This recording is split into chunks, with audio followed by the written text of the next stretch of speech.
Bom dia, boa tarde, boa noite, tudo bem com vocês? Bom, no vídeo de hoje a gente vai falar sobre um assunto que é a produção de um livro. Sim, dicas de como produzir seu livro e por aí vai. Por quê? Eu estou passando por isso, então eu resolvi trazer algumas ideias pra vocês.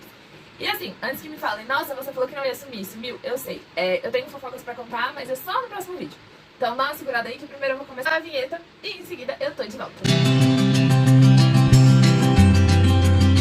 Eu queria ser aquela blogueira que fala vinheta, vem aquele negócio assim super chique. Mas eu ainda não sei fazer. Tudo que rola aqui nesse canal geralmente sou eu que faço. Então assim, peço desculpa se eu passei vergonha com a vinheta, mas eu tentei, é isso que importa. Então assim, vamos começar. A primeira dica de todas é uma dica extremamente importante. É você pegar uma plataforma onde você possa publicar seu livro de graça. Por quê? Você concorda comigo que você tá começando, você não vai querer pagar pra ter seu livro publicado? Então tem muita plataforma na internet que você acaba tendo que pagar pra publicar o seu livro. A plataforma que eu uso, eu não pago, mas é uma plataforma também que é muito antiga, que eu usava desde, tipo, a 8ª série. Eu tinha vários e vários livros escritos nela, mas eu nunca publiquei nenhum porque eu nunca tive coragem. Então, a plataforma que eu uso é o Wattpad, eu vou deixar o íconezinho dela aqui em cima, só pra vocês saberem qual que é. Conforme eu for falando do aplicativo, eu vou tentando colocar o ícone em cima, tá? E aí, assim, eu uso o Wattpad, lá você não precisa pagar pra colocar seu livro. E tem a opção de pagar, lógico, se você quiser, mas não precisa, não é necessário pagar pra ter o livro no Wattpad. Então, assim, é ter um bom aplicativo. Tanto que no Wattpad, a Netflix já comprou livros de lá pra virar série, que nem a Barca do Beijo veio de lá, a coleção de livros After também veio de lá, então assim, tem vários livros que vêm do Wattpad e são famosos e a gente nem sabe que veio de lá. Então assim, é usar um aplicativo, uma plataforma, que te permita publicar de graça. E o Wattpad funciona tanto em computador quanto em celular, tablet, etc. E ele não é pesado, é um aplicativo relativamente leve. A segunda dica é a capa. Sim, a capa do livro conta muito. Por que a capa do livro conta muito? Porque você concorda comigo que se você colocar na capa de um livro, sei lá, 2 patinhos na lagoa, e o livro não tem nada a ver com 2 patinhos na lagoa, quem olhar a capa vai desanimar? Ou se for uma capa muito desinteressante, a chance da pessoa não clicar pra ler o seu livro é muito maior. E às vezes o conteúdo do seu livro ele é muito bom, só que a capa tá muito mal feita, tá um negócio assim bem, sabe, tipo, joguei no Word, o que deu pra fazer, eu fiz. Então, é assim, é ter uma capa bonitinha. Do meu primeiro livro, a capa não é muito bonita, mas a capa está relacionada a um acontecimento do livro. Então, faz todo sentido. E outra coisa é o nome da história ter ligação com a história. Eu não digo que, tipo, o nome precisa ser explicado dentro do livro, que nem... eu escolhi esse nome porque, sei lá, a personagem é um secador. Então, o nome do livro é Secador.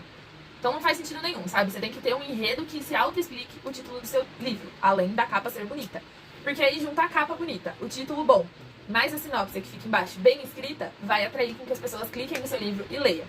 O Wattpad, ele te permite criar a capa por ele, só que você tem que baixar um outro aplicativo pra poder criar a capa. Então, entre baixar outro aplicativo e usar o Canva, que eu já sou muito mais acostumada, eu prefiro montar todas as minhas capas pelo Canva, porque o Canva tem a opção capa de e-book. Então, você pode usar a opção capa de e-book, que ela dá o tamanho certinho da capa do Kindle, ou do Kindle, ou do Wattpad. E aí não tem problema nenhum, é só transportar a imagem pra lá e tá perfeito, vai ficar bonitinho. Contextualizar a história. Como assim contextualizar a história? Se você vai usar a história, se você vai fazer essa história acontecer no Brasil, é contextualizar em que parte do Brasil você tá, como é o clima dessa cidade que você tá usando, que cidade você tá usando, quem mora nessa cidade, quem são os personagens. Então, assim, é ter um contexto geral. Quando eu comecei meu livro, eu optei por usar o Alasca. Então, no título, na folha que eu usei de rascunho, tinha lá o título do livro, a cidade que eu tava usando, qual era o clima, em que estação do ano que ia começar a história a acontecer, como que ia ser essa estação, qual seria o nome da escola que eu ia criar, porque o nome da escola é fictício. Qual seria o local onde se passaria a história, se seria mais pro centro, se seria mais afastado. Então, assim, eu fui usando tudo e categorizando. Por quê? Se acontecer de no meio do livro, sei lá, você tá lá escrevendo o livro no meio e você acaba esquecendo. Você fica, putz, onde eu tô, o que eu tô fazendo? Você tem anotado pra não se perder. Então, é sempre bom você contextualizar a sua história, saber onde ela tá acontecendo, o que tá acontecendo e quem são os personagens principais. Aproveitando que na dica de trás eu falei de personagens, a quarta dica é falando sobre os personagens em si. Quando você vai criar personagens, você sempre tem que pensar desde a característica física do personagem até as características emocionais dele. Então, assim, você tem que fazer tudo certinho, por quê? Não dá pra você chegar e criar um personagem falando assim, ele é alto, ele é branco, ele tem o olho castanho e ele tem tatuagem. Pronto, esse é o seu personagem. Não, porque as pessoas que estão ali, elas têm que entender como funciona o seu personagem, que nem...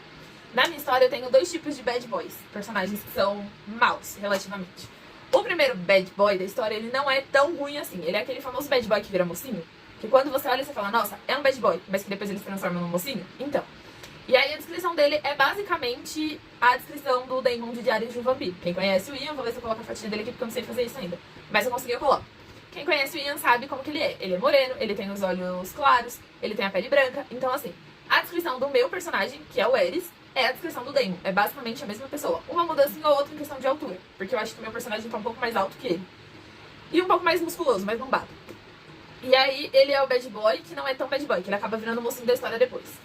E ele tem um irmão gêmeo, que é o Hades. O Hades, ele é gêmeos, mas eles não são gêmeos univitelinos, ou seja, eles não são idênticos.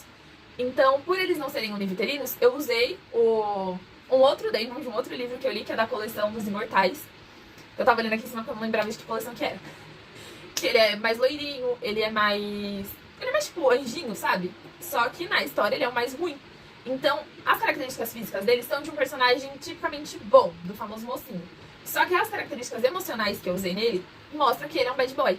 Então ele tem atitudes ruins, a forma que ele se veste é uma forma mais pesada. Então você tem que pensar em tudo que você vai fazer no seu personagem. Tipo, eu quero que ela seja mocinha, mas eu quero aquela mocinha bem ingênua, sabe?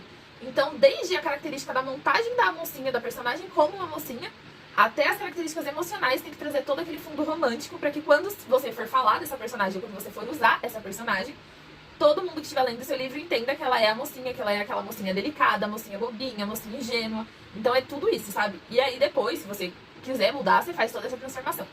Mas é sempre bom, de todos os personagens, você ter todas essas características.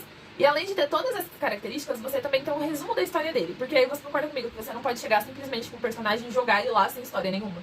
Porque alguém, alguma hora da história, vai querer saber dele. Então você sempre tem que ter um resuminho da história do personagem. Que nem os meus personagens, que são vampiros, as idades variam de 1500 anos até 117, que são os mais... 117 não, 115, que são os mais novos. Então, dentro desse nicho, cada vampiro tem a sua história em específico. Nenhum vampiro tem a mesma história que o outro, até porque eles não são o mesmo personagem. Então, cada personagem tem que ter a sua história particular. E é sempre bom anotar tudo que você fez de cada um dos personagens. Porque pode acontecer de mais pra frente você acabar caindo no seu próprio enredo e ter que reexplicar aquilo que você já explicou. E aí, na hora de reexplicar, você acabar explicando de uma forma diferente. Como eu já peguei vários livros que eu li pelo Wattpad, que as pessoas faziam isso. Elas explicavam uma história no começo e quando tinham que reexplicar era outra história totalmente diferente. E aí acabava perdendo sentido. Então é sempre bom cada personagem ter a sua própria história anotadinha num papel, sei lá, numa pasta do Word. Em algum lugar ter a história daquele personagem, porque se você precisar voltar, você tem como voltar sem... Agora, a quinta dica é em questão da playlist. Se seu livro for um livro de adolescentes ou um livro que tenha música, que nem meu livro tem citações de algumas músicas, é sempre bom você já ter essa playlist pra poder ter uma noção de, tipo, olha, eu tô em tal personagem tem um estilo mais roqueiro, então eu sei que aqui são só músicas de rock que ele vai ouvir. Ou, tal personagem ele é mais clássico, então ele precisa de música clássica. É ter sempre uma playlist, ou uma playlist que te faça se sentir bem na hora que você estiver escrevendo. Porque aí sempre que você precisar ter aquele gatilho de memória, a playlist vai te ajudar a relembrar aquilo que você está fazendo no seu livro e você vai conseguir sempre seguir adiante sem ter que ficar lendo os capítulos que já foram escritos antes. Então a playlist é boa, tanto caso o personagem escute música, tanto em questão a criatividade. Eu ia falar bloqueio criativo. Mas é em questão a criatividade porque ela vai te ajudar a trazer à tona tudo aquilo que você precisa relembrar, ou tudo aquilo que você precisa reescrever no seu livro a curto prazo ou até mesmo a longo prazo. A sexta dica é em relação a locais. Sim, locais. Porque eu falo muito de locais nos meus livros? Porque a gente precisa contextualizar a pessoa de onde a história está acontecendo. Então você concorda comigo que se eu chegar e falar assim, é numa escola, é vago. Porque o que eu conheço de uma escola não é a mesma coisa que você conhece, não é a mesma coisa que uma outra pessoa vai conhecer. Então o cenário acaba se tornando uma coisa muito vaga e às vezes você fala assim, é na escola e ela tava na escada do segundo andar. Tá, o que tem na escada do segundo andar? Ou era numa escola e ela caiu da escada. Caiu de que escada? A escada ia pra onde? Que era uma escada que descia, era uma escada que subia, entendeu? Então é contextualizar sobre o local da história. Jesus, hoje minha descrição tá péssima. E aí, em questão também onde o personagem mora, questão a quartos, porque assim, quando você descreve uma cena mais íntima, você precisa de mais detalhes. Então, se você já descreveu o quarto, se você já descreveu o local onde o personagem tá, você não precisa detalhar tudo aquilo naquela cena. Porque você já detalhou uma vez, então a pessoa já tem uma noção de onde é aquilo. E em questão a cena íntima, eu não tô nem dizendo, tipo, cenas de... Tô falando cenas assim no geral, sabe? Tipo, a personagem tá no quarto dela, tá sentindo o cheiro de uma vela, tá ouvindo uma música, tá fazendo um skincare, tá relaxando. Então você não precisa descrever o quarto dela, porque a pessoa já sabe como é o quarto se você já descreveu uma vez. E é sempre bom quando o personagem que você usar pra narrador, se for um personagem da história, ele sempre detalhar onde ele tá. Por quê? Quanto maior é o detalhe que você dá pra quem tá lendo, mais fiel a história fica na cabeça da pessoa. Então, vocês concordam comigo que se eu chegar aqui e detalhar meu quarto, quem já viu o vídeo do tour pro meu quarto sabe como que é meu quarto. Tem meu guarda-roupa aqui no canto, minha cama nesse pedaço, minha televisão aqui na frente e um criado mútuo, um armarinho, não sei como é que chama, aqui no pé da cama. Então, Se eu chegar no livro e detalhar que a Rafaela entrou pela porta do quarto e colocou a mochila na cadeira, se a pessoa não sabe que tem uma cadeira dentro do quarto, a pessoa vai ficar, mas que cadeira é essa? Da onde surgiu essa cadeira? E a pessoa não vai entender mais nada. Ou então você chegar e falar assim, todo mundo já viu que o meu interruptor é aqui. É um controle que fica aqui no cantinho, ele aparecendo aqui, ó. É um controle que fica ali no cantinho. Então se eu chegar e falar assim, a Rafaela entrou no quarto e acendeu a luz no interruptor. As pessoas vão ficar, ué, mas não tinha interruptor no quarto dela. Então quanto mais você detalha, melhor é pra quem tá lendo. Porque a pessoa consegue realmente ter uma imersão muito maior na sua história, se sentir parte da sua história. E ainda consegue captar lances de quando aconteceu alguma coisa diferente, que nem... Na minha história tem uma parte que é a parte que ela tá meio pra baixo, sabe? Meio na bad. E aí eu coloquei o quarto dela como um cenário mais escuro, uma coisa assim, mais de quando você realmente tá mal. E aí quem tava lendo o livro, minha prima, que é a pessoa que mais conversa comigo em relação ao livro, né? Ela falou pra mim, Tata, eu percebi que o humor dela tinha mudado da aula pra casa. Quando ela entrou no quarto, a luz tava mais escura, que ela tava com uma sensação mais pesada. Então, assim, você consegue fazer com que o personagem, com que a pessoa pegue aquilo que o personagem tá sentindo na cena só pelo detalhamento. Então é muito importante você detalhar locais, sentimentos, tudo, sabe? Quanto maior a riqueza de detalhes, maior a pessoa se sente dentro do livro. A 7ª dica é uma dica assim, chave de ouro, juro pra vocês. Acho que de todas é a dica que eu mais me apeguei. É você ter um breve resumo do que vai acontecer em cada capítulo. Por quê? Meus livros, eles têm em torno de 20 capítulos, todos eles. E eles têm uma sequência de 5.000 palavras, porque no Wattpad ele te mostra quantas palavras você escreveu no livro. Se eu fosse imprimir, meus livros seriam um livro igual os da... De quem?